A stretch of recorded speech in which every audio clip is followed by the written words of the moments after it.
Naniniwala ang National Anti-Poverty Commission na malapit nang maabot ng bansa ngayon ang bilang ng mga Pilipinong may trabaho sa formal sector noong pre-pandemic level. Ayon kay NAPSI, Formal Labor and Migrant Workers Sectoral Council Representative Danilo Lacerna, malaking tulong dito ang pagdami ng mga nagbubukas sa negosyo sa bansa, lalo na sa manufacturing at services industry.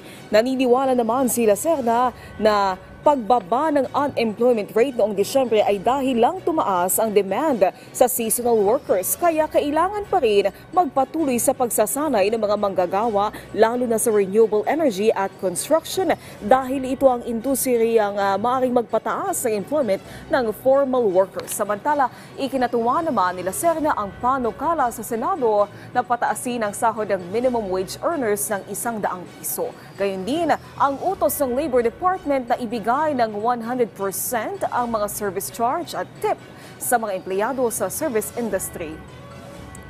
Unti-unti lang bumabalik yung ating normal activities, lalo sa construction, no?